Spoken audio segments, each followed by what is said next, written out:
নমস্কার বন্ধুরা, আমি সহেলি অলৌকিক জোনের আসরে তোমাদের আরও একবার স্বাগত জানাচ্ছি। বন্ধুরা, আমরা অনেক সময় শুনে এসেছি রাস্তাঘাটে যেখানে সেখানে থুতু ফেলবি না, যেখানে সেখানে বিশেষ করে ছেলেদের বারণ করা হয় প্রস্রাব করবে না, খাবারের এঁঠো কাটা ছুঁড়ে ফেলবে না, পরিবেশ নষ্ট হয়। সেটা তো একটি কারণ, আরও একটি কারণ আছে যার জন্য আমাদের বড়রা বারণ করেন। জেনে নিই আজকের ঘটনায়। আজকের ঘটনাটা আবারও পাঠিয়েছেন তাপসদা। তাপসবাবুর ঘটনা কিছুদিন আগে তোমরা শুনেছিলে। ওনার সেই ঘটনা যেটা বেনারসে অঘোরী রাস্তানায় উনি দেখেছিলেন। আশা করি তোমরা যারা বুঝতে পারছো, তারা শুনেছো, তারা মনে করতে পারছো। আর যারা বলছো আমরা তো জানি না, তাদের জন্য আমি এন্ড স্ক্রিনে ঘটনাটা দিয়ে দেবো। তাপসবাবু বলছেন যে এটা হয়েছিল এই বছর দুয়েক আগের ঘটনা, অত পুরনো ঘটনাও নয়। তো আমিও গাড়ি চালাই, তখন বড় গাড়ি চালানো আমি ছেড়ে দিয়েছি, ছোট গাড়ি চালাই।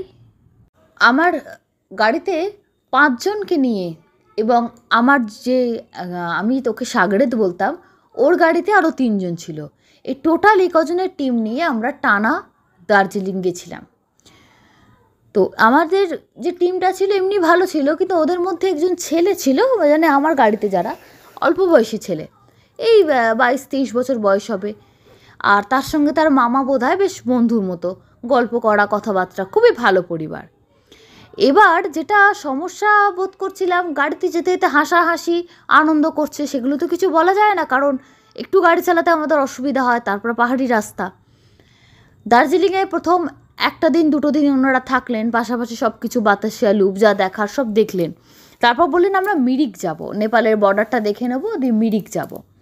তো মিরিক আর আমার সাগরেদের গাড়িতে যারা ছিল, ওনাদের মধ্যে একজনের একটু শরীর খারাপ, বলছে আজকে শ্বাসকষ্ট হচ্ছে, তারা আজকে সাইট সিনে যাবে না। তো এনারাই গেলেন, এনারা বেরিয়েছিলেন। আমরা বেরোতে বেরোতেই আমাদের অনেকটা, মানে লাঞ্চ করে এনারা বেরোলেন, দুপুর হয়ে গেছিলো। তারপরে যাবার পথে ওনারা দেখলেন যে বিভিন্ন এটা ওখানে নামছেন, কিছু জিনিস কিনছেন, এই করতে করতে প্রচুর দেরি হয়ে গেল। আমি একবার দুবার বললাম যে এতটা দেরি করলে কিন্তু মিরিক পৌঁছতে, দার্জিলিং থেকে মিরিকের ডিস্টেন্স কিন্তু মিনিমাম 50 কিলোমিটার, যেতে কিন্তু দেরি হয়ে যাবে। মাঝখানে বিশাল বড় একটা পাইনের জঙ্গল আছে। তো আমি এই রাস্তায় আসিনি তা নয়, অনেক কম গাড়ি চালিয়েছি, আপনারা একটু তাড়াতাড়ি করুন। তো যেহেতু মহিলারা আছেন, শপিং করছেন, বিশেষ কিছু বলতে পারছি না, কিন্তু জানি এনারা বড্ড দেরি করছেন। তারপরে ঠিক টাইমটা এক্স্যাক্ট বলতে পারবো না, সমস্ত কিছু হয়ে গেল। মাঝখানে আবার ওনারা কিছু স্ন্যাক্স খেলেন। এবার আমরা মিরিকের উদ্দেশ্যে রওনা দিলাম। শীতটাও বেশ জাঁকিয়ে পড়েছে, কারণ দুপুরের সাইডে একটু বৃষ্টি হয়ে গেছে। আকাশে সকাল থেকে রোদ্দুর দেখা যায়নি। যেতে যেতে যেতে যেতে আকাশের শোভা, প্রকৃতির শোভা, কোথাও যেন মনে হচ্ছে মেঘ আর পাহাড় মিলেমিশে একাকার হয়ে যাচ্ছে। তো মাঝখানে একটা জায়গায় এসে আমাদেরকে দাঁড়াতে হলো, কেন ওনাদের মধ্যে একজন, তার খুব ভমিটিংয়ের প্রবলেম হচ্ছে। আমি কোনো কিছু কাটছাট না করে বলছি কেন এতটা দেরি হলো, নাহলে সবাই ভাববে যে এত দেরি তো লাগে না, যারা রেগুলার যাতায়াত করেন ওইদিকে তারা বলবেন। তার জন্য কিছুক্ষণ রেস্ট নিলেন, ওষুধ খেলেন, বসলেন, তারপর আবার গাড়ি চালানো হলো। তার মধ্যে চেকপোস্ট আছে, সব কিছু আছে। পাইনের জঙ্গলের দিক থেকে যখন আমরা যাচ্ছি, আমাদের গাড়িটা যাচ্ছে, অল্প বয়সী যে 22-23 বছরের ছেলেটির কথা বলছি, আনুমানিক আমার তো ধারণা তাকে দেখে 22-23 বছরেরই মনে হয়েছিল। ওর কি ছিল, ও দার্জিলিং থেকে কিনে নিয়েছিল কিছু, এখন যে চিকেনের নাগেটসের প্যাকেট বা ওগুলো বিক্রি হয়, ওগুলো কিনে নিয়েছিল। ওর নাকি কিছুক্ষণ অন্তর অন্তরে খিদে পায়, তো না খেয়ে আর এতটা রাস্তা শুধু মুখেও যেতে পারবে না। কিছু চিপস আরও নানা রকম স্ন্যাক্সের সঙ্গে ওটাও কিনেছিল। আমাকেও অফার করলো যে দাদা খাবে না? বললাম না, আমি এখন, সেই দিন বললাম আজকের দিনে আমি এমনি আঁশ খাই না। বলো আচ্ছা, ব্যাস। এবার ওনারা খাচ্ছেন। এবার সন্ধে হয়ে এসছে, আর আপনারা জানেন যে পাহাড়ি এলাকার সন্ধে খুব তাড়াতাড়ি নামে। সন্ধ্যের দিক হয়ে আসছে। আমি ওকে বললাম যে আপনি একটা জায়গায় রেখে দিন, যেখানে ডাস্টবিন দেখবেন সেখানে ছুঁড়ে ফেলে দেবেন, কারণ এভাবে কিন্তু হাড়গোড় যেখান সেখান ফেলা যায় না। এবার ও শুনলো, বললো আচ্ছা ঠিক আছে।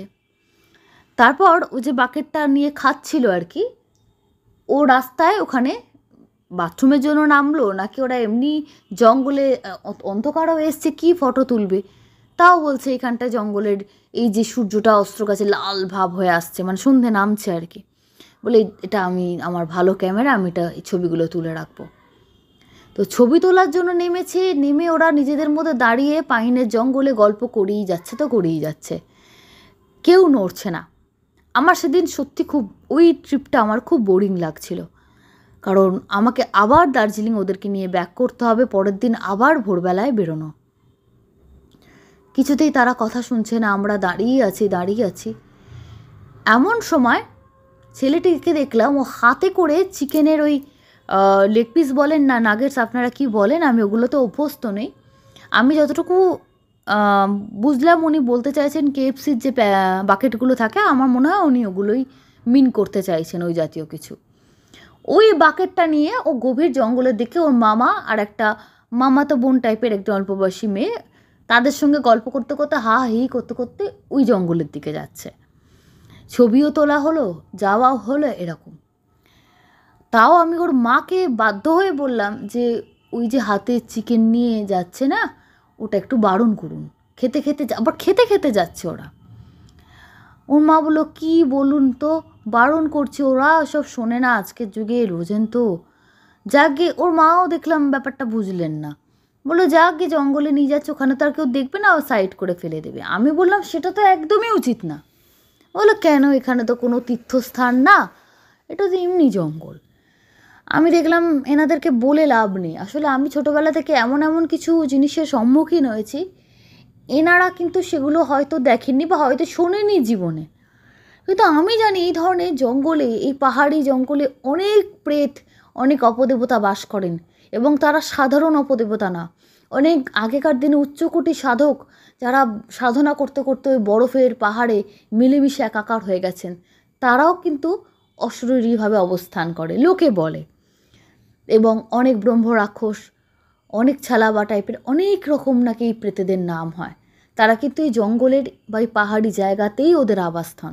তারপর ওখানে দেখলাম প্যাকেট খালি করে নিয়ে ওরা চলে এলো, মানে হাত খালি, জিনিসগুলো কোথাও হয়তো ভেতরে ফেলে দিয়েছে জঙ্গলে, আর প্যাকেটটা এসে কাছাকাছি একটুখানি ছুঁড়ে ফেলে দিল।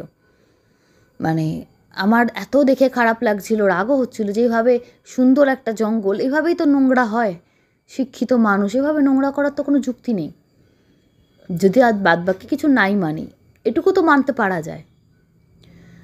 তারা কোনো কথা শুনলেও না, তাদের হাসাহাসি করছে। ছেলেটা গাড়িতে জাস্ট বসেছে, এসে হঠাৎ করে বলছে পেটে প্রচণ্ড যন্ত্রণা করছে, পেটে যন্ত্রণা করছে। পাশাপাশি ওর মামা বলছে এই অনেকক্ষণ ধরে আজে বাজে, এবার ওর মা বলছেন অনেকক্ষণ আজে বাজে খাচ্ছিস, পাহাড়ি জায়গা, এখানে জল ভালো না, বারবার বলা হচ্ছে। আর একটু কিছুটা রাস্তা যাওয়ার পর আর পেটের যন্ত্রণা সে সহ্য করতে পারছে না, ওখানে কোনো হসপিটাল, এমনকি সাধারণ মেডিকেল স্টোরও আপনি ওই জায়গায় পাবেন না। আর ঘন জঙ্গলের মধ্যে দিয়ে আমরা যাচ্ছি, দুপাশে ঘন জঙ্গল। আগেকার কিছু বছর আগেও বাংলা ছবি মানে শুটিং এখানে হতো। ঘুটঘুট করছে জঙ্গল, সেখানে উনি নামলো, নেমে ওর শরীর হালকা করলো আর কি, মানে ভমিট আসছিল। তারপর দাঁড়িয়ে আছে, একটু শরীরটা ভালো লাগলো, জল খাচ্ছে, ওখানে দাঁড়িয়ে আছে। আমি ছেলেটিকে বাধ্য হয়ে বললাম তুমি ওখানে দাঁড়িয়ে থেকো না, তুমি চলে এসো। আমার গাড়ির লাইটটা পড়ছে, সেখানে আমি দেখছি হালকা একটা অবয়ব মতো আমার চোখে পড়েছে, আমারই চোখে পড়েছে, যেটা হালকা অবয়ব। কীরকম টাইপের অবয়ব আপনাদেরকে বোঝাচ্ছি, ধরুন একদম ঢলঢলে সাদা ধুত, মানে পাঞ্জাবি আর পায়জামা, মানে কেউ যদি পরে নিজের থেকে 2-3 সাইজের বড় পায়জামা পাঞ্জাবি, তাকে যেমন একটা অদ্ভুত টাইপের লাগে না, সেরকম একটা ঢলঢলে যেন মনে হয় কেউ পোশাক পরে হালকা একটা ছায়া মূর্তি ঠিক আমার হেডলাইটের সামনে দাঁড়িয়ে আছে, মানে তার একটা প্রতিবিম্ব আসছে আর কি। আমি এক ঝলক দেখেই চোখটা সরিয়ে নিয়েছি, কারণ তাদের মুখ দেখা বা ভালো করে নিরীক্ষণ করে দেখার আমারও সব ভালো লাগে না। আর আমাদের লাইনে যারা আমরা গাড়ি চালাই, আপনাদের চ্যানেলেও একজন দাদা ঘটনা পাঠান, তো এটা সত্যি, আমরা যারা গাড়ি চালাই প্রচুর লোকের আমাদের এরকম জীবনে ঘটনা আছে। তারপর যখন গাড়িতে উঠছে, নিজের চোখে আমি লুকিং গ্লাসে দেখলাম ওরা যারা নেমেছিল ওর সঙ্গে, ওর মা নামলো, বোনটা নামলো, মামাতো না পিস্তুতো বোন বলছিল, সে নামলো, মামাটা নামলো, সবাই ওর সঙ্গে উঠলো। এবং আমার নিজের চোখে দেখো সাদা ওই ঢলঢলে পাঞ্জাবির মতো ছায়া মূর্তিটি কিন্তু গাড়িতে উঠে বসলো। ওই যে আমি দেখলাম উঠে বসলো, ব্যাস উঠেছে দেখলাম, এরপরে গাড়ির মধ্যে আমি আর পেছনে ভালো করে দেখিও নি। একেতে পেছনে মহিলারা আছে, ওভাবে দেখা কোনো দরকার নেই। তারপর আমি যখন ওটা বুঝতে পারলাম, গাড়ির আলোতে যে ও জঙ্গল থেকে বেরিয়ে ওখানটা দাঁড়িয়েছিলাম, ওখানে উঠলো ওদের সঙ্গে, তখনই আমার যা বোঝার হয়ে গেছে যে সর্বনাশ করেছে। এবার আমি কি করব? এ তো গাড়ি চালানো মুশকিল হয়ে যাবে, আমাদেরকে সবাইকে না মেরে ফেলে। পাহাড়ে যে অ্যাক্সিডেন্ট হয়, অনেক অ্যাক্সিডেন্ট কিন্তু এই ছালাবাদের জন্য হয়। গাড়ি নিয়ে এগোচ্ছি, আমার শরীরে অটোমেটিক্যালি এবার বলতে পারেন যে ভয়টা ভেতরে ঢুকে গেছে, তার জন্য কিছুটা আমার কেমন একটা অন্যরকম ফিলিংস হচ্ছে। এবার আমারই নিজের দেখছি একটা অদ্ভুতভাবে শরীরটা গোলাতে শুরু করেছে, মনে হচ্ছে যেন আমার নাড়ি ভুড়ি সব আবার গলায় এসে আটকে গেছে, কি অদ্ভুত কষ্ট হচ্ছে, চোখটা দিয়ে আমার জল বেরিয়ে এসছে। আমার একদম পাশে ওই ছেলেটির বাবা বসেছিলেন, তিনি বেশ ভালো মানুষ, তিনি অনেকক্ষণ আমার এই অবস্থাটা খেয়াল করে বলছে, চোখ দিয়ে জল বেরোচ্ছে, তোমার কি ঠান্ডা লেগেছে ভাই, চোখটা মুছে নাও। আমি বললাম না ঠিক আছে, আমি কথাও বলতে পারছি না, মানে আমারই মনে হচ্ছে শরীর খারাপ হয়ে যাচ্ছে এরকম আর কি। এবার ঠিক আমার ওই যে বললাম লুকিং গ্লাসে তাকাবো না করে চোখ পড়ে গেল দেখে একেবারে ছেলেটার পাশে ওই সাদা মূর্তি বসে আছে।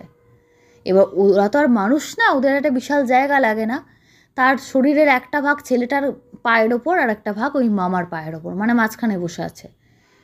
এবং এক দৃষ্টে কটকট করে ছেলেটার মুখের দিকে স্থিরভাবে তাকিয়ে আছে। মানে ওরকম দৃষ্টিতে কোনো মানুষের দিকেও ভাবে স্থিরভাবে তাকায় না, সেও মুখ ঘোরাবে, অন্যদিকে তাকাবে, কন্টিনিউয়াসলি বসে আছে। আমি যত দেখছি তত আমার একটা সময় পর আমি আর সহ্য করতে পারলাম না, গাড়ি থামিয়ে গাড়ি থেকে নেমে আমি বেরিয়ে গেলাম। বাকিটা বলছি না, আপনারা বুঝতে পারছেন, বারবার বললে আপনাদেরও ঘৃণা আসতে পারে যেগুলো কি বলছে সহেলি। উনি মুখে চোখে জল দিয়ে গাড়িতে উঠবেন, দেখছেন তখনও ওই মূর্তিটা ছেলেটার দিকে তাকিয়ে আছে। এনার কি মনে হলো, ইনি বলছেন যে আমার কি মনে হলো, আমি ভাবলাম যে একটু ধূপ জ্বালাবো, কারণ গাড়ির মধ্যে তো ঠাকুরের ছবি আছে, তাহলে উঠলো কী করে, কেন ঠাকুর থাকলে তো ওরা ওঠে না। তারপর ভাবলাম যে ঠাকুর থাকলে তো হবে না, ছবি বা মূর্তি সেগুলোকে নিয়ম করে ধূপ দেখানো, ওই দেখানো, পরদিন তো আমি কিছুই করতে পারিনি, নানা রকম জিনিস মনে আসছে। আমি বললাম যে একটা কাজ করলে হয়, এই জায়গায় এত শরীর খারাপ হচ্ছে, আমি একটু ধূপ দেখাবো। বললেন ধূপ দেখাবেন কেন? আমি বললাম একটু দেখাই না, একটু চতুর্দিকে একটু গাড়ির মধ্যে গন্ধ হয়ে গেছে না, একটু ধূপ দেখাই। আমি কোনো যুক্তি দিতে পারছি না, আমি জানি আমি এলোমেলো কথা বলছি, কিন্তু আমি একটু জোর করে দেশলাই জ্বালিয়ে দাঁড়িয়েছি যখন রাস্তায়, আমি তো জানি সে ভেতরে ঢুকে বসে আছে, বাইরে আর তো আমার কোনো ভয় নেই। দেশলাই জ্বালিয়ে ধূপ জ্বালিয়ে যেই ওটা আমি করেছি, ধূপ দেখিয়েছি হনুমানজির কাছে, হনুমানজির একটা ছোটো ওই বাহার নিয়ে যাচ্ছেন, একটা ছোটো স্ট্যাচু মতো দেখবেন গাড়িতে থাকে অনেকের, ওটা ছিল। ধূপ দেখানোর পর আমি বললাম যে এতক্ষণ তো অনেকক্ষণ ওরা হিন্দি গান শুনেছে, অন্যান্য গান, নেপালি গান শুনেছে, ভাবলাম হনুমান চালিসাটা আমার মোবাইলের সঙ্গে কানেক্ট করে চালিয়ে দিই। যেই চালিয়ে দিলাম কয়েক সেকেন্ডের মধ্যে, মানে 1-2 লাইনেও বোধহয় জয় হনুমান জ্ঞান গুণ সাগর কমপ্লিট হয়নি, গাড়িটা হালকা হয়ে গেল। যাদের শরীর খারাপ করছিল, আনচান করছিল, ওরা বলছে আমারও এতক্ষণ শরীর খারাপ করছিল, ও বলছে ওকে দেখে আমার হচ্ছে, ও বলছে ওকে দেখে আমার হচ্ছে। অ্যাকচুয়ালি কাউকে দেখেই কারোর হচ্ছিল না, মেন হচ্ছিল একজন বসেছিল তার জন্য। আমি ভাবলাম যাক, এবার মানে ঝামেলা এত সহজেই মিটে গেল, গাড়ি থেকে ব্যাটা বেরিয়ে গেছে। দিকেই থাকার আগে থেকে ওনারা বন্দোবস্ত করেছিলেন, সেখানেই আমরা রাত্রেবেলাটা থাকি। রাত্রিবেলা দুটো রুম না হয়েছিল, একটা রুমে ওনারা সবাই, আর একটা রুমে আমি আর ওর বাবা দুজন, বাকি রুমে ওরা থাকবে। বলো গোটা রাত ওরা গল্প করে সিনেমা দেখে এভাবে নাকি কাটাবে। ঠিক আছে, যার যা ইচ্ছা বলুক।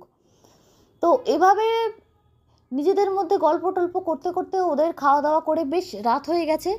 সকালবেলা ওই 4-5টা দেখবে, বোটিং করবে, ঘোড়ায় চাপা, যা যা মিরিকে থাকে সব কিছু দেখে টেকে আবার ব্যাক করবে। কারণ যেতে এত রাত হয়ে গেছিল, ওরা বুকিং না করলে ওই রাত্রে ফিরে আসতে সত্যি খুব অসুবিধা হতো। তখন তো আমরা ভেবেছিলাম যে হনুমান চালিসা, মানে আমি কাউকে তখন কিচ্ছু ডিসক্লোজ করিনি যে আমি কি দেখেছি। রাতের বেলা আমি মুখ হাত ধুয়ে, মানে খাওয়া দাওয়া করেছিলাম, মুখ হাত ধুয়ে আমার একটু মানে বাইরে ঘোরার একটু অভ্যেস আছে, একটু রাত্রেবেলা একটু হাঁটাহাঁটি না করে খেয়েই আমি শুয়ে পড়তে পারি না, যে যত ঠান্ডায় থাক। তো আমি, ওই মামা ভদ্রলোক আর ছেলেটির বাবা, তিনজনে আমরা ওইখানটায় হাঁটছিলাম। মামা বললেন, না ওই একটা ঘরে সবাই মিলে হবে না, আমি আপনাদের ঘরে চলে আসছি। আমি বললাম ঠিক আছে, তিনজনে মিলে গল্প করতে করতে আমরাও কাটিয়ে দেবো। ওইখানে দেখছি একটা উঁচু টিভির মতো, মানে একটু সাজানো গোছানো যে রিসর্টটা নিয়েছিল, সেখানে একটা উঁচু টিভির মধ্যে ওই লোকটি বসে আছে, যাকে আমি তখন দেখেছিলাম। পা বলে কিছু দেখা যাচ্ছে না, ওই ঠান্ডায় ওই ধুতির মতো আর কি দেখতে লাগছে, এত বড় পায়জামাটা ওরকম টাইপের গুটিয়ে আছে, আর ওই ঢলঢলে পাঞ্জাবি, মুখটা নিচু করে বসে আছে, মুখ চোখ ভালো বোঝা যাচ্ছে না, খুব রং ফর্সা। আমি এতক্ষণ একা দেখেছিলাম, তখন যা দেখেছি আমি একা দেখেছি, কিন্তু এবার ছেলেটির বাবা আমার সঙ্গে দেখতে পাচ্ছে। বলছি এই লোকটা কেমন অদ্ভুত না, পাগল টাগল নাকি? এরা মুখ নিচু করে বসে আছে আর গায়ে কিচ্ছু দেয়নি। এই ঠান্ডার মধ্যে আমরা তো মানে কাঁপছি, ঘরে ঢুকতে পারলে বাঁচি, ঠান্ডা আমরা নিতে পারি না, আমরা গরমের দেশের লোক। দেখুন, যারা বলে যে সবাই কেন দেখতে পায় না, তার সব থেকে বড় প্রমাণ ছিলাম আমরা তিনজন। আমি দেখতে পাচ্ছি, ছেলেটির বাবা দেখতে পাচ্ছে, মামা আমাদের পাশে দাঁড়িয়ে বলছেন কোথায় কোথায় কি কই দেখতে পাচ্ছি না তো, কন্টিনিউয়াসলি বলছে। এমন নয় কিন্তু যে উনি মজা করছেন, গাড়িতে আস্তে আস্তে ইয়ার্কি করছিলেন, মজা করছিলেন, সবাইকে হাসাচ্ছিলেন, কিন্তু এখন উনি সিরিয়াসলি দেখতে পেলেন না, বোঝা গেল। এবার কী হচ্ছে, কোথায় কে বসে আছে, তোমরা কি ভূত দেখছো? ভূত দেখছো কথাটা যেন আমরা দুজনে আরও কেঁপে উঠলাম। এবং ওর বাবা আমার দিকে তাকাচ্ছে, আমি ওর বাবার দিকে তাকাচ্ছি, চোখে ইশারা করলাম যে উনি দেখতে পাচ্ছেন না। বললাম চলুন ভেতরে। তখন ওর বাবা একটু ঘুরিয়ে ওনার শ্যালককে বলছে, আচ্ছা আচ্ছা চল তুই চল। বোঝা গেল জামাইবাবু আর শালার বয়সের অনেক পার্থক্য, তুই করে বলছেন, চল ভেতরে চল, অত দরকার নেই, চল, ও তো চোখে পাওয়ার এসছে।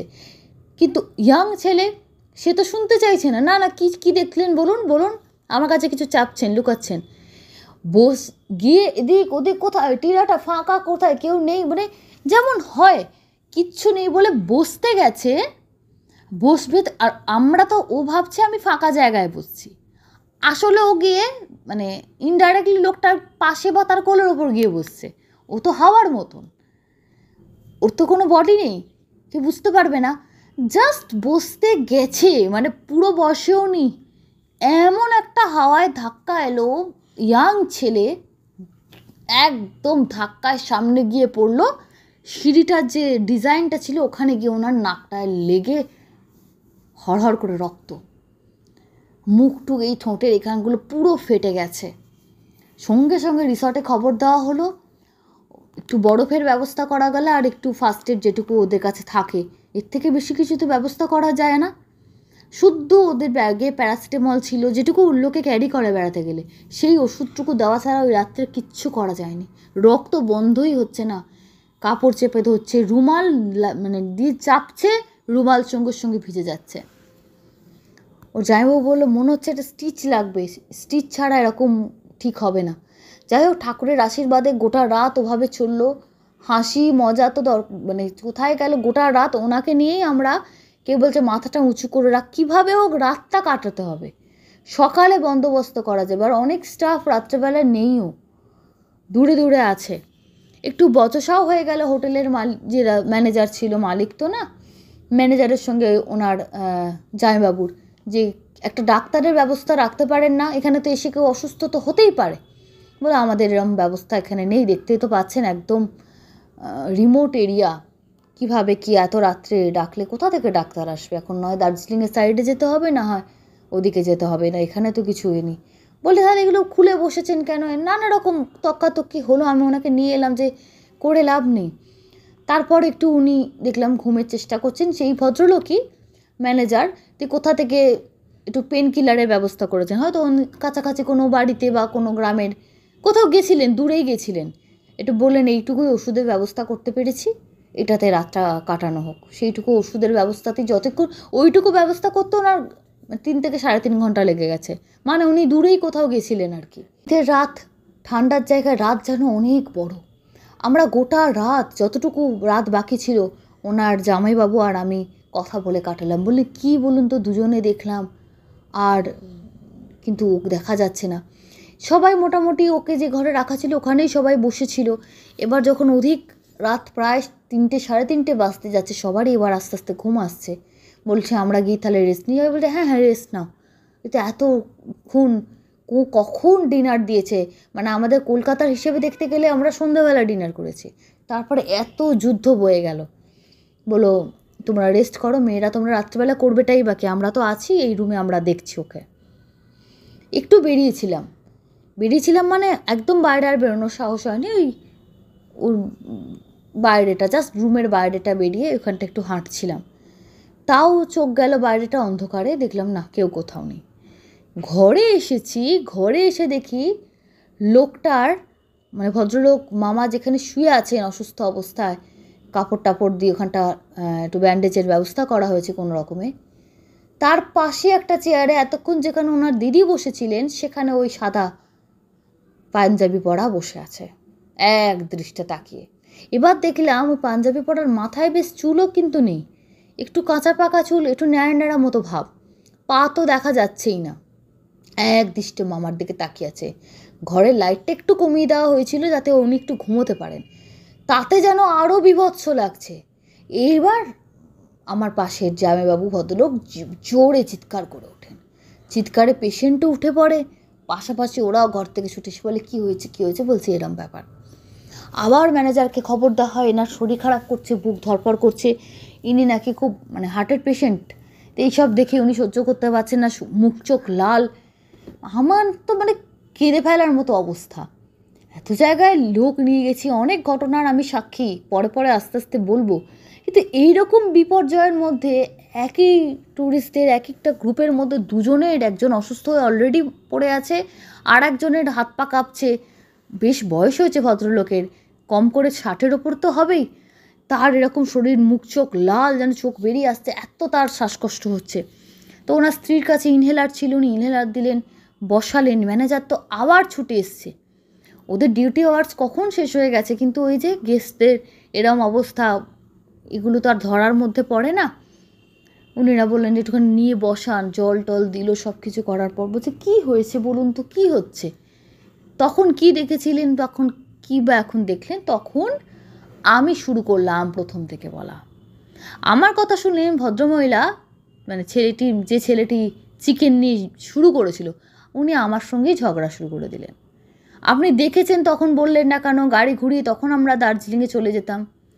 আমি বললাম ম্যাডাম, আমি তো যখন বললাম আপনার ছেলেকে বারণ করুন চিকেনের বাক্স নিয়ে, ওই প্যাকেটটা নিয়ে, যাই বলুন, ওটা নিয়ে ভেতরে না যেতে, এইভাবে আনকা জায়গায় চিকেন না খেতে, ও তো শুনলো না। আপনি তো বললেন কি করা যায় আজকের যুগের। বলে সে তো সাধারণভাবে ভেবেছি পরিবেশ নষ্ট এইভাবে, তো এরকম একটা কিছু উঠে পড়েছে গাড়িতে, তখন তো বলেননি। বললে তখন তো আপনার স্বামী তখনই অসুস্থ হয়ে যেত। আমি যদি বলতাম আপনাদের পাশে একজন, মাঝখানে একজন বসে আছে, আমি দেখতে পাচ্ছি, নয় আপনারা ভাবতেন আমি নেশা করেছি, বা আমি পাগল, না হলে আপনাদের ইন্টেনশনালি ভয় দেখাচ্ছি। এরমকে হয় বলা কি যায় না, গেলে ঠিক হতো। তখন এবার বলছে ওই জন্য, ও বলছে আমার তাহলে শরীর খারাপ করছিল। এবারে সে প্রচণ্ড ভয়ের মধ্যে চিৎকার চেঁচামেচি, একটা বিচ্ছিরি অবস্থা। আমি কোনো রকমে নিজের রাগ কন্ট্রোল করলাম, যে বুঝতে পারছি এনারা একভাবে শুধু আমাকেই দোষ দেবেন, ওনাদের কথা আমি কেন বলিনি, বললে তখন কি সিচুয়েশান হতো এনারা বুঝতে পারছেন না। আমি বললাম তো সকাল থেকে বলেছি তাড়াতাড়ি চলুন, ঘুরে এসে আপনারা শপিং করবেন সন্ধেবেলা। দার্জিলিং তো বেশ জনবহুল এলাকা, আপনারা শুনলেন না। আপনারা বললেন ওখানে মিরিকে আমাদের জায়গা ঠিক করা আছে, আমরা একটা রাত থাকতেই পারি, আপনাদের চেনা জানার মধ্যে নাকি রিসর্ট। আমি ওই জন্য আর কিছু বললাম না, যার জন্য আমি ধূপ জ্বেলেছিলাম, হনুমান চালিসা চালিয়েছিলাম গাড়ির মধ্যে। তো তকাতকি করে ওনারা চুপ করলেন, মেয়েটি থামালো যে মা চুপ করো, এখন সব বলে লাভ নেই। এবার মেয়েটি ওর দাদার মোবাইল থেকে, মামার মোবাইল থেকে, বাবার মোবাইল থেকে, জীবনে হয়তো ঠাকুরের নাম গন্ধ করে না, হনুমান চালিসা চালালো। বিপদে পড়লেই মানুষ ঈশ্বরকে ডাকে। গোটা হোটেলে তখন ওই শুনশান, ওই রিসর্ট চত্বরে যাই বলুন, হনুমান চালিসা চলছে। পাইনের জঙ্গল টঙ্গল সব বোধহয় হনুমান চালিসায় শুদ্ধ হয়ে গেল। গভীর জঙ্গলে দেখছি শন শন করে হাওয়া বইছে, আর হাওয়ায় অদ্ভুত রকমের একটা যেন সেই চুড়ি পরে হাঁটার ছনছন শব্দ হয়। বলছে কোনো রকমে হনুমানজি কাটিয়ে দাও, কোনো রকমে বাঁচিয়ে দাও এদেরকে, দার্জিলিংয়ে পৌঁছে দিই এবং দার্জিলিং থেকে কোনো রকমে বাড়িতে পৌঁছে দিই। দার্জিলিংয়ে পৌঁছে গেলে অনেকটা নিশ্চিন্ত, কারণ ওখানে প্রচুর ফেসিলিটি পাবো, কিন্তু এখানে তো কিছু ব্যবস্থা নেই। কোনো রকমে হে ঈশ্বর একটি ব্যবস্থা করে দাও, আমি এই লোকগুলোকে নিয়ে এসেছি, আমার দায়িত্ব। ঠিক আছে, রাগারাগি করে ফেলেছেন, চিন্তায় টেনশনে ওনারাও আছেন, আমি কিছু মনে করছি না। কোনো রকমে রাত কাটলো। ম্যানেজার ভদ্রলোক কিন্তু ওদেরই দোষ দিলেন যে এরকমভাবে তো জঙ্গলে কিছু খেয়ে ফেলা তো ঠিক করেনি, ওটার জন্যই পেছন পেছন এসছে। যাই হোক, ওরাও আবার সকালবেলায় লোক টোক ডেকে রিসর্ট ধোয়া টোয়ার ব্যবস্থা করতে, কারণ শুনেছে এরাম এসে বসে আছে, বলে আমাদেরও তাহলে পুরোহিত রাখতে হবে, আমাদেরও এখানটা শুদ্ধ করতে হবে, নাহলে এসে বসে গেছে মানে এবার যদি প্রায় আপনারা বাইরে বলবেন না, কারণ এবার তো আমাদের বুকিং যেগুলো আছে সব তো ক্যান্সেল হয়ে যাবে যদি শোনে এরকম এসে বসে আছে। তারপর তাদেরকে কোনো রকমে নিয়ে আমি চলে এলাম পরের দিন দার্জিলিংয়ে। গোটা রাস্তা কি ফেস করেছি আপনারা চিন্তা করতে পারবেন না। প্রথমেই গাড়িতে উঠে দেখলাম মিউজিক সিস্টেমটা চলছে না। আচ্ছা, তারপর প্রত্যেকের ঘড়ি বন্ধ, প্রত্যেকের হাতে ঘড়ির টাইম স্তব্ধ হয়ে গেছে। রাত 3:10 হয়ে প্রত্যেকের ঘড়ি বন্ধ, এমনকি মোবাইলগুলো হ্যাং করে গেছে, আমার নিজেরও। ওই অবস্থায় গাড়িতে আমরা যাচ্ছি, ঘড়ি চলছে না, মিউজিক সিস্টেম চলছে না, মোবাইল হ্যাং, মানে মোবাইলের স্ক্রিনে আঙুল দিয়ে আমরা যে লকটা খুলি সেই লকটুকু খোলা যাচ্ছে না, কোনো রকম মুভমেন্টই হচ্ছে না। প্রত্যেকের আলাদা কোম্পানির ফোন, কিন্তু কোনো মুভমেন্ট হচ্ছে না। ওইভাবে আমরা আসছিলাম, পুরো গাড়ির ভেতরটা স্তব্ধ, একটা চাপা গুমোট। তার মধ্যে দুজন অসুস্থ ভদ্রলোক আমার সামনেই বসে আছেন, উনি ওষুধ খেয়েছিলেন, এবং যার ফেটে গেছিলো, নাক ফেটে গেছে, ঠোঁটের ওখানটা ফেটে গেছে, উনি পেছনে বসেছিলেন। কোনো রকমে ওনাদেরকে নিয়ে, আর গাড়ি জার্কিং হলেও ওনার ব্যথা করছে, এত জোর ওনার লেগেছে না, তাকানো যাচ্ছে না ওনার দিকে। উনি যে কীভাবে কষ্ট সহ্য করছেন চিন্তার বাইরে। যে মানুষটা যাবার সময় হাসতে হাসতে গেল, তার ওই অবস্থা দেখলেও খারাপ লাগছে। তার মধ্যে যতক্ষণ না ঠিক যে জায়গাটায় ওরা ফেলেছিল ওই জায়গাটুকু পুরোটা চাপ, বহুত না দেখতে পাইনি আর চোখে, কিন্তু ওই চাপ, এবং নিজের বুকে একটা প্রেশার অনুভব করছি। ভাবছি আমার যদি এরকম প্রেশার অনুভব হয়, যেন মনে হচ্ছে এক্ষুনি আমার হার্ট ফেল হয়ে যাবে, তাহলে পাশেই যে হার্টের পেশেন্ট আছে তার কি অবস্থা হবে, তিনি কি করবেন। একটা ছোট্ট ভুলের এত বড় শাস্তি দিও না ঠাকুর। মনে মনে এবার হনুমান চালিসা বললাম, তুই কোথা থেকে আমাদের আটকাবি। মনে মনে আমার মুখস্থ ছিল, আমি মনে মনে চালিসা পাঠ করা শুরু করে দিলাম। বজরং বান, যখন যেটা মনে পড়ছে এলোপাথারি বলতে বলতে বলতে বলতে মনে মনে জব করতে করতে আমি গাড়ি চালাচ্ছি। ওখানে বুঝতে পারলাম সেই বৌদি, ওনার মেয়ে, তারাও নিজেদের ইষ্টদেবের নাম স্মরণ করছে, বোঝাই যাচ্ছে। এবং অল্পবয়সী ছেলেটি একদম যেন অপরাধীর মতন বসে আছে, কারণ তার মা তাকেও 4 কথা শুনিয়েছে যে তোর জন্য এইসব হলো টলো, মানে উনি কাউকেই ছাড়েননি আর কি, সবাইকে শুনিয়েছেন, যার যার দোষ দেখেছেন। কেন ওনারও দোষ নেই, উনি এরকম একটা বেড়াতে এসে এরকম একটা পরিস্থিতি হবে উনিও কল্পনা করতে পারেননি, উনিও মাথা ঠিক রাখতে পারছেন না, যা আসছে মুখে উনিও বলে দিচ্ছিলেন। তারপর ওই জঙ্গলের এরিয়াটা পার করলাম, তারপর শরীর আমাদের হালকা হলো। ততক্ষণ শরীর ভার বোধ, প্রচণ্ড কষ্ট নিয়ে আমরা সেদিনকে গাড়ি চালিয়েছি। আমরা চালিয়েছি কেন, আমি চালাচ্ছিলাম, কিন্তু ওনারা যদি আমাকে মনে জোর না দিতেন আমি চালাতে পারতাম না। তো আমি একা চালিয়েছি বললে তো খুব ভুল হবে। তার সঙ্গে তো আমার সঙ্গে আমার ইষ্টদেব হনুমানজি ছিলেনই। তিনি সাহায্য না করলে আমরা বেঁচে আসতে, ওই মানুষগুলোকে নিয়ে আমি ফিরে আসতে পারতাম না। কিছু কিছু জিনিস এমন ঘটে যেগুলো ভাষাতে প্রকাশ করে আমি লিখেও বললে আমি বোঝাতে পারবো না। কি মারাত্মক প্রেশারের মধ্যে দিয়ে আমরা গেছি। তো আমার এই ঘটনাটা আজকে পাঠানোর এটাই উদ্দেশ্য, যারা আপনারা বাইরে বেড়াতে যাচ্ছেন, রাত্রেবেলা যেখানে সেখানে নেমে প্রস্রাব করা এবং খাবার ছুঁড়ে ছুঁড়ে ফেলা, এগুলো ফেলবেন না। হুতোহর হতে পারে আপনার সঙ্গে কিছু হলো না, কিন্তু কারোর না কারোর সঙ্গে যে কিছু হবে না কেউ জানে না। ওনারা হাওয়ায় ঘোরেন, ওনাদের গায়ে যদি এঁঠো বা কিছু লেগে যায়, অনেকে থাকেন যে বেঁচে থাকতে খুব সাত্ত্বিক ছিল, এই ধরনের মাংসের কাঁটা বা হাড়, মাছের কাঁটা এগুলো লেগে গেলে ওনারা প্রচণ্ড ক্ষুব্ধ হন এবং তার শাস্তি মৃত্যুও হতে পারে। তো সেই জন্য এগুলো একটু আমরা যদি বিচার বিবেচনা করি। আচ্ছা, মানলাম ভৌতিক কিছু অনেকে বিশ্বাস করবেন না, করতে হবে না, পরিবেশ ভালো থাকুক সেটা ভেবে অন্তত এগুলো বন্ধ করুন এবং এগুলো আর 5 জনের সঙ্গে শেয়ার করুন। কারণ এবার তো মানুষ আস্তে আস্তে শীতের সময় বেড়াতে যাবে, অনেকে দার্জিলিং যাবে, মিরিকের সাইডে অনেকে যাবে। তো এটা কাউকে ভয় দেখাবার জন্য না, একটু অ্যাওয়ার করার জন্য আপনারা আমাদের চেনা পরিচিতর মধ্যে এটাকে ছড়িয়ে দিতে পারেন, আর কিছু না, এটুকুই উদ্দেশ্য। এই প্রথম একটা ঘটনার মধ্যে কিছু শিক্ষণীয় ছিল। আমি পরে ওনাকে আলাদা করে জিজ্ঞেস করেছিলাম যে তারপর কি হলো। উনি বললেন দার্জিলিংয়ে এসে একটি প্রাইভেট ক্লিনিকে ওনাদের চিকিৎসা হয়েছে, ভদ্রলোকের চিকিৎসা হয়েছে, এখানে ডাক্তার দেখানো হয়েছিল, সব হয়েছিল, স্টিচ করতে হয়েছিল, অনেকটা রক্ত জমাট বেঁধেছিল। তো সব কিছু হয়েছে, গোটা রাত রক্ত বেরিয়েছে, জামা কাপড়ে তো রক্ত মানে সব করছে, এরকম অবস্থা। ওই অবস্থায় গোটা রাত তাকে রাখা, নাকের এখানটা না বলছে ফালা হয়ে গেছিলো। ঠিক ছোটো অল্প বয়সী মেয়েরা যখন প্রথম রান্না করতে শেখে, আলু কাটতে গেলে ফালা করে ফেলে না, ঠিক ওই রকম ওনার নাক আরে মানে ঠিক যেখানটা দাঁড়িয়ে গোঁফ থাকে ওই জায়গাটা লম্বা করে ফালা হয়ে গেছিলো। বীভৎস দৃশ্য, লম্বা করে, এবং হয়তো এখনও ওনার দাগ থাকবে বা হয়তো মিলিয়ে গেছে, অনেক দিন হয়ে গেল ঘটনা। খুব কষ্ট পেয়েছেন। তারপর ওনাদেরকে নিয়ে চলে এলাম কলকাতায়। এসে উনি খবর নিয়েছিলাম, বললাম যে সব কিছু ঠিকই আছে, ভালো আছে, তবে ছেলে লোকটির মানে যিনি পড়ে গিয়ে ওরম লাগলো, তারপর থেকে উনি নাকি প্রায় রাত্রে স্বপ্ন দেখতেন যে আমার গায়ে এঁটো ফেললি কেন, আমার গায়ে এঁটো ফেললি কেন, তুই এরম করলি কেন, যা ইচ্ছা তাই করবি, তোদের কি মানে বেশি সাহস হয়ে গেছে। তো এই জাতীয় মানে থ্রেট নাকি সে প্রতিদিন পেত। তারপর না কোনো তান্ত্রিক ওঝার কাছে যায়নি, ওরা ওদের কুলগুরুর কাছে গিয়ে ছেলেটিকে দীক্ষা দিয়েছিল, মন্ত্র দীক্ষা, সদ্গুরুর দীক্ষা।